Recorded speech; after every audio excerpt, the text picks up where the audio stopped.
সরকারি একজন তৃতীয় শ্রেণীর কর্মচারী, ধরেন অফিস সহকারী কাম কম্পিউটার অপারেটর, তার স্যালারির স্ট্রাকচার যদি আমি দেখি, ধরেন 9,300 টাকা বেসিকে, 14 কি 15,000 টাকা এমন হবে।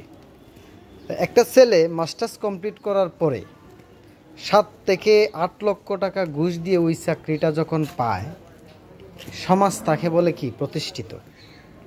যদিও ওই চাকরিটার শিক্ষাগত যোগ্যতা লাগে আপনার ইন্টারমিডিয়েট পাস হইলেই চলে, তারপরেও মাস্টার্স কমপ্লিট করা একটি ছেলে 7 থেকে 8 লক্ষ টাকা ঘুষ দিয়ে সে ওই ধরনের একটা চাকরি পায় 15-16 হাজার টাকার, আর সমাজ তাকে প্রতিষ্ঠিত বলে। সমাজ তাকে প্রতিষ্ঠিত বলতে পারে, কোন সমাজ বলে তা আপনারা ভালোই বুঝেন। কিন্তু বাংলাদেশের মধ্যে সবচেয়ে বেশি অপদার্থ আমি তাদেরকেই মনে করি যারা ন্যূনতম ঘুষ দিয়ে, মানে ঘুষটাকে প্রতিষ্ঠিত করে, ঘুষ দেওয়া মানে ঘুষটাকে প্রতিষ্ঠিত করা, ঘুষ দিয়ে মানে চাকরির ধান্দা করে বা চাকরি নেয়। সমাজ কোন শ্রেণীর সমাজ তাকে প্রতিষ্ঠিত বলে? ওই শ্রেণীর সমাজই প্রতিষ্ঠিত বলে যেই শ্রেণীর সমাজ মূর্খতায় ডুবে আছে এবং তাদের কোনো মানে শিক্ষার কোনো আলো নাই, তারাই তাদেরকে প্রতিষ্ঠিত বলে। কিন্তু সবচেয়ে বড় অপদার্থ হচ্ছে, সবচেয়ে বেশি অপদার্থ হচ্ছে যারা ঘুষ দিয়ে চাকরি নেওয়ার ধান্দা করে। আর এই অপদার্থদেরকে আপনার এস্টাবলিশ করতেছে, মানে অপদার্থদেরকে সমাজে সুযোগ দিচ্ছে যারা ঘুষ নেয় তারা।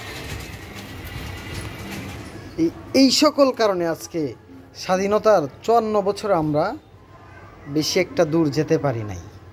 উন্নয়ন চেতনা, কিন্তু এই সকল কারণে দূরদর্শিতার অভাব, এই জন্যে আমরা আজকে একটা মিসাইল বানাতে পারি নাই, আকাশ প্রতিরক্ষা একটা রাডার বানাতে পারি নাই, একটা ক্ষেপণাস্ত্র আমাদের নাই, কিনে আনতে হয়, তাও 2-1 টাকাও ওই ক্ষেত্রে ব্যয় নাই।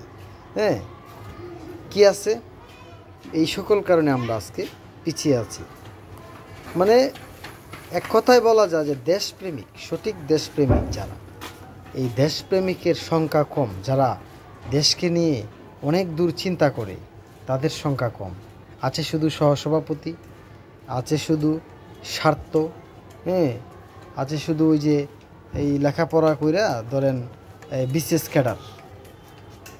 ক্যাডার হোক, আর ওই চেয়ারতে ওই চেয়ারে যাও, হ্যাঁ, বদলি হোক, কীভাবে একটা র্যাঙ্ক বাড়ানো যায়, কিভাবে একটা ইনক্রিমেন্ট বাড়ানো যায়, কিভাবে বেসিকটা বাড়ানো যায়, ওই চিন্তা করতে করতে আসলে মূলত যারা বিশেষ দেয় তাদের চিন্তা কি হওয়ার দরকার ছিল?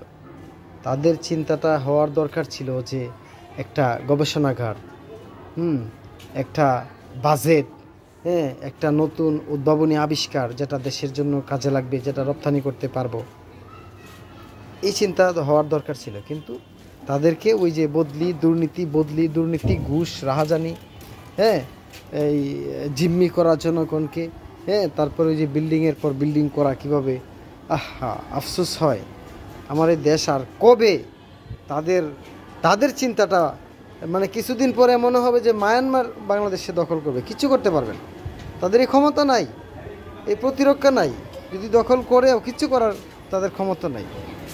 তারা শুধু এই সভাপতি, হ্যাঁ, নিরক্ষর সভাপতি বানানো নিয়ে ব্যস্ত। তাদের ওই যে অনেক সভাপতি বাংলাদেশে আছে যারা স্বাক্ষর দিতে জানে না, তারা ওই দিকে ব্যস্ত।